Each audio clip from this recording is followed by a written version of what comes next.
దేవుని ఘనమైన నామమునకు స్తోత్రములు. ఈ వాగ్దానమును వింటున్న మీకందరికీ మన ప్రభువును ప్రియ రక్షకుడైన యేసుక్రీస్తు నామములో శుభములు, మా హృదయపూర్వకమైన వందనములు. ఈరోజు మీ కొరకైన దేవుని వాగ్దానము కీర్తనలు గ్రంథము 34వ కీర్తన 6వ చరణము. ఈ దీనుడు మొర్ర పెట్టగా యెహోవా ఆలకించెను. మంచి దేవుడైన యేసయ్య ఈ మంచి వాగ్దానమును నేడు మనందరి జీవితములలో నెరవేర్చునుగాక. ఆమేన్. ఈ వాగ్దానాన్ని మనము పరిశీలిస్తే, ఎవరైతే దీనులై విరిగి నలిగిన హృదయము కలిగిన వారై దేవుని సన్నిధిని ఆయన మాటకు విధేయత చూపుచు దేవునికి ప్రార్థన చేస్తారో, ఆయనకు మొర్ర పెడతారో, నిశ్చయముగా సైన్యములకు అధిపతి అయిన యెహోవా దేవుడు వారి మొర్ర ఆలకించి వారున్న దీనస్థితిలో నుండి ఆయన వారిని పైకి లేవనెత్తుతారు. దీనులుగా ఉండుట అనగా ఆయన మాటకు విధేయత చూపించుట, ఆయన మాటను అనుసరించి నడుచుకునుట, ఆయన చిత్తానుసారమైన భక్తిని చేయుట, కలిగిన వాటిని బట్టి అతిశయించకుండా, దేవుడిచ్చిన తలాంతులను బట్టి మురిసిపోయి గర్వపడకుండా, ఇవన్నీ అనుగ్రహించిన దేవునికి ఎప్పటికప్పుడు కృతజ్ఞత చెల్లిస్తూ విధేయత కలిగిన జీవితాన్ని కలిగి ఉండటమే దీనత్వము. ఎవరైతే ఇట్టి దీన హృదయులై ఉంటారో, దీన మనస్కులై ఉంటారో, వారి ప్రార్థనలను, వారి విజ్ఞాపనలను, వారి మొర్రలన్నిటినీ ఆయన అంగీకరించి ఆలకించి వారికున్న ప్రతి అక్కరను ప్రభు తీరుస్తారు.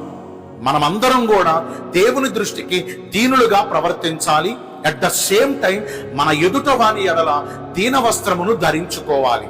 చాలా మంది దేవుడి దగ్గర ఎంతో తగ్గించుకున్నట్లు ప్రవర్తిస్తూ ఉంటారు, కానీ ఎదుట వారి పట్ల చాలా హార్ష్గా బిహేవ్ చేస్తూ ఉంటారు. ప్రియ దైవ జనాంగమా, దేవుడు అన్ని నామముల కన్నా గొప్ప నామం కలిగిన వాడు, సర్వాధికారం కలిగిన దేవుడై ఉండి కూడా ఆయన మనుషులందరి దృష్టికి తన్ను తాను తగ్గించుకున్నారు. మరి ఈరోజు మనలో అంత తగ్గింపు ఉందా? మనం ఎవరమైనా దేవుని కంటే, యేసు ప్రభు కంటే గొప్పవారమండి? మనకు కలిగిందే కాస్తంత. ఈ కాస్తంత కలిగిన దానిని బట్టి అతిశయపడిపోయేవారు కొందరు, మురిసిపోయేవారు కొందరు, ఇతరులను తృణీకరించేవారు కొందరు.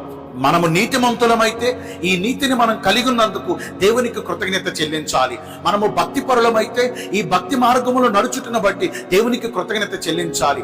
నేడు మనం ఏమై ఉన్నామో దానికి కారణం ప్రభు కృపే కాబట్టి మనలను మనము తగ్గించుకోవాలండి. ఒక్క మాట చెబుతాం, మనము ఎంత తగ్గించుకుంటామో ప్రభు వారు మనలను అంతగా హెచ్చిస్తారు. ఇలాగే దేవాలయానికి వెళ్ళి ప్రార్థన చేస్తున్నారండి ఇద్దరు మనుషులు. అందులో ఒకరు పరిసయ్యుడు, ఒకరు సుంకరి. పరిసయ్యుడేమో తనకు కలిగిన భక్తిని చూసి మురిసిపోతున్నాడు, అతిశయపడిపోతున్నాడు. అట్ ద సేమ్ టైం సుంకరేమో దేవాలయపు మెట్ల వద్ద కూర్చుండి రొమ్ములు బాదుకుంటూ కన్నీళ్లు పెడుతూ, దేవా పాపినైన నన్ను కనికరించు అంటున్నాడు.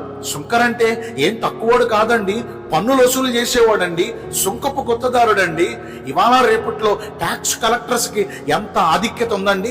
అంత గొప్ప ఘనత కలిగిన వాడై ఉండి కూడా తన్ను తాను తగ్గించుకుని ఎంతో రిక్తుడుగా చేసుకుని రొమ్ములు బాదుకుంటూ తన దేవునికి ప్రార్థన చేస్తున్నారు.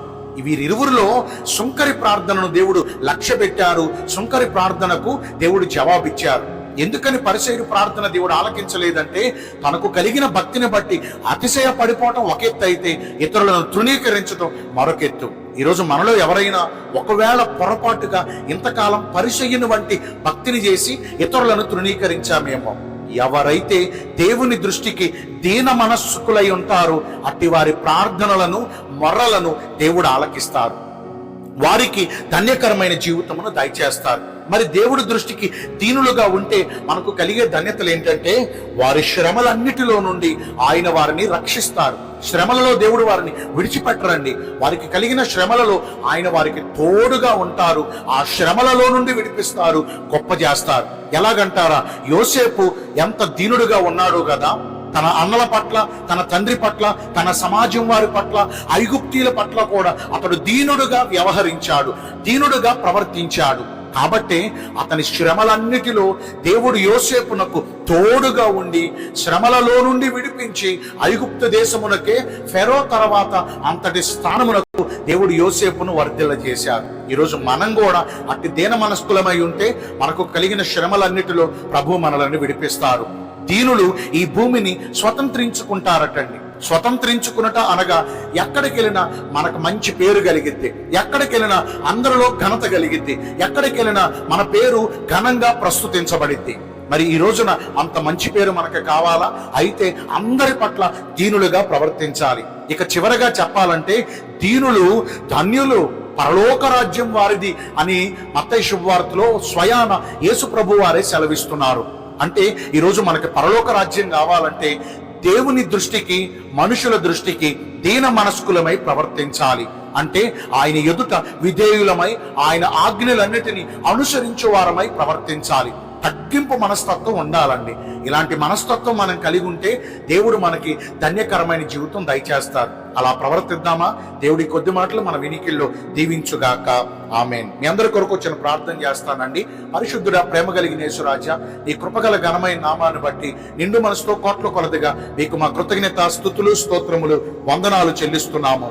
మీ దృష్టికి దీనులుగా ప్రవర్తిస్తే మా మొర్రలు ఆలకిస్తానని, మాకు ధన్యకరమైన జీవితాన్ని దయచేస్తానని ఈరోజు వాగ్దానం ద్వారా సెలవిచ్చారు. అట్టి ప్రకారము దీనులుగా ప్రవర్తించి ఈ వాగ్దాన ఫలమును పొందుకునే కృప నేడు మాకందరికీ దయచేయండి. ఈ రోజున ఎందరైతే పుట్టిన రోజులను, వివాహ దినములను, ఇతరమైన శుభకార్యములను జరిగించుకుంటున్నారో వారందరికీ మెండైన దీవెనలు కుమ్మరించమని, మీ రాకడ కొరకు మమ్మను సిద్ధపరచమని యేసుక్రీస్తు ప్రశస్త నామమున ప్రార్థించి వేడుకొనుచున్నాను మా ప్రియ పరలోకపు తండ్రి. ఆమేన్. May God bless you all. Thank you.